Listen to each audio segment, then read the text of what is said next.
most famous celebrities of the 20th and now 21st centuries were and are being used to teach and reshape the moral compass of the world in preparation for the new age under the Antichrist.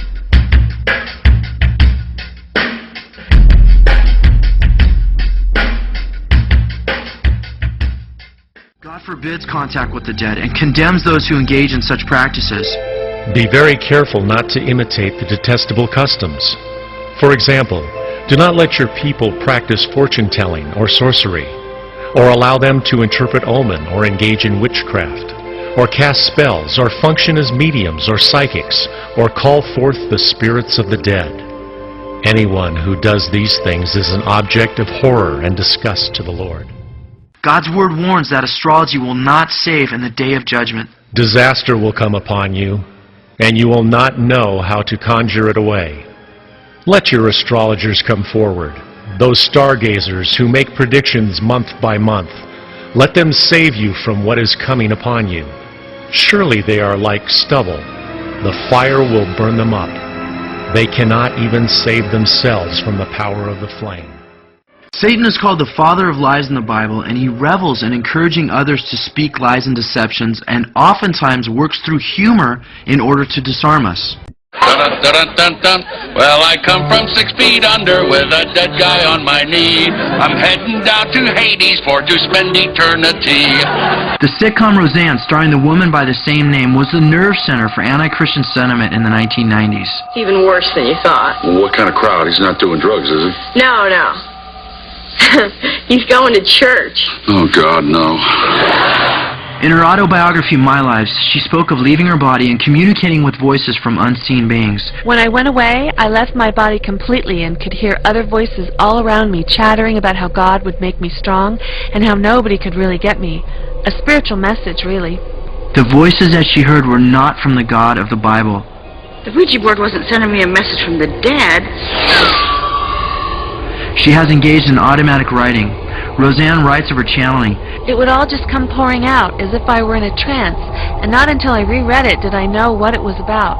Sometimes it would scare me to read it because it seemed to belong to another place and time, and I would wonder, where did I get this? These demonic influences used Roseanne like a puppet to usher society into Crowley's New Age philosophies through her shows. Oh my God! It's not hard to connect the dots and see the common denominators that have worked through the lives of the Hollywood elite. Well, I've been an admirer of Aleister Crowley. I think that I'm carrying on much of the work that he started over 100 years ago, and I think the 60s themselves. You know, Crowley said, "Do what thou wilt shall be the whole of the law." As goddaughter of Timothy Leary, America's drug guru of the 1960s, Winona Ryder is familiar with moving people through enchantment. At her best, which is considerable, Ryder can light up a screen with the skill of a sorceress. So writes Rolling Stone magazine of Winona Ryder, crediting her spirit guide for her cinematic exhibitions. Ryder states, "My grandmother is still alive and has a lot of letters and pictures of relatives, and there's this one particular relative who was my age when she died. She was a violinist and an actor, and she looked like me. I have had this feeling for the last 8 years that she was there guiding me and helping me with my performances." Vin Diesel also seeks contact with the supernatural, having stated, "I'm going to do my best to channel the character on a spiritual level." Golden Globe and Oscar award-winning Halle Berry also has spirit guides that empower her performances to be more convincing and alluring. Oh. Berry told Oprah how she was empowered to win her Golden Globe Award for her part in Dorothy Dandridge. Berry said, "There were many moments on the set when a sort of strange aura sort of took over, and not only me, but other people would say, they'd come up to me and they would say, 'She's with you today, I feel it.' And I often thought her spirit showed up to say thank you and to guide me." As you honor me, who you really honor is the eminent Dorothy Dandridge. Oftentimes the most innocent can be the most dangerous and deceptive. Oprah Winfrey will never let her tens of millions plus fan base know that Jesus Christ is the way, the truth, and the life, but regularly presents New Age deceptions and lies on her shows, which are transmitted to housewives and families around the globe. Her influence with her magazine, TV channel, and book club are staggering. Where does she obtain direction for her shows and enterprises? Time magazine gives us a frightening answer. Oprah Winfrey calls these her go-there moments. It is during these moments, usually while jogging the winding trails on her Indiana farm, that Winfrey becomes overwhelmed by the sense that old spirits are trying to get in touch with her. And it is during these moments that the woman who loves to talk stops dead in her tracks simply to listen. Winfrey says she has come to know each of them personally and calls them in at will to guide her in her work. Jesus made it clear when he said, "I am the way, the truth, and the life. No one comes to the Father but through me." Having endorsed on-screen homosexuality, spiritism, sexual immorality, and violence, to list a few, Leonardo DiCaprio believes himself to be a vessel put on earth for acting. Vessels are meant to be filled, and DiCaprio has opened himself up to evil spirits for this purpose. As Agnieszka Holland, DiCaprio's director in Total Eclipse, explains it, Leo's like a medium. He opens his body and his mind to receive messages coming from another person's life. He's the new Leonardo DiCaprio. There's nobody like him, and he's like nobody. He's so special. He's a chameleon. He can do anything. It's shocking. I mean, he was just born to be an actor. It's the same way with Meryl. You see this, and you're dazzled by their talent. DiCaprio's director, Baz Luhrmann, stated that with Leo, you might see 30 people come out of him in a day. You put it out there, and hopefully they get it. And I always like to think of it as like, I've got them sitting there, whip a little message at them, whip a little moral at them, whip a little of what my view of the world is, because that's what every good filmmaker does. And we'll lead the world into the 21st century, and I'll make a profit on their backs. This constant barrage of TV propaganda has left an indelible impression on the youth of the world. In accord with Aleister Crowley's mandate for an army of youth whereby he could control the world, the demon-possessed and master propagandist Adolf Hitler declared that film was to be used for the education of the youth. Propaganda, also called mind-raping by the Nazis, was aimed at brainwashing the youth and was so powerful that Hitler once bragged they will never again be free for the rest of their lives.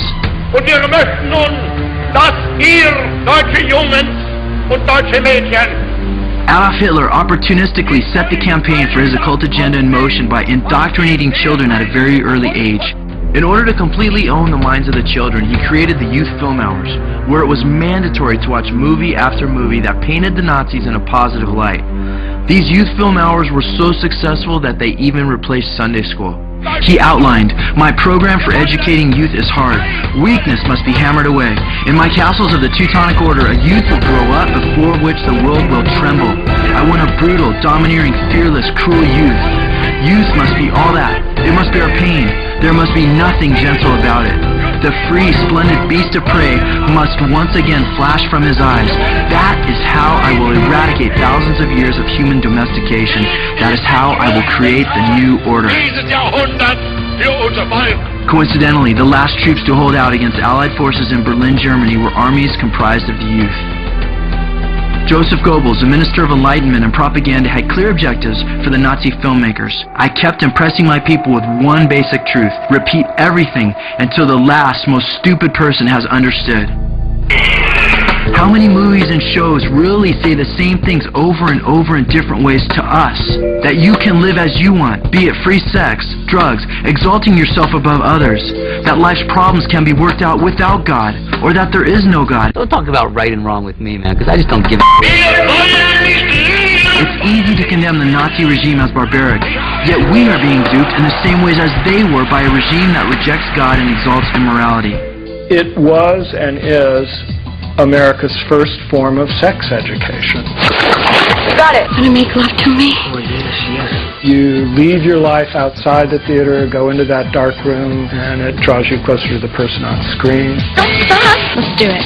Get on your knees. There is a gorgeous woman on my bed. You guys are gonna aren't you? You have someone like that who's very sexually open, in fact, open. I'm a horny girl, what can I say? You like a little freedom or something? You want to dabble? We can all. You know, we can all have sex together. I am doing what I feel like doing. Well, what do you feel like doing? Orgy! Have an orgy! Orgy! It never occurred to me that we could have sex with multiple people together, and that like it would be okay. Hollywood learned the basic lesson: when in doubt, go to sex. People have this mistaken notion that the Hollywood system has principles, morals, or values. It doesn't. It doesn't. I probably spent a month with hookers and pimps. A prostitute is a woman who will give you a great deal for relatively little money.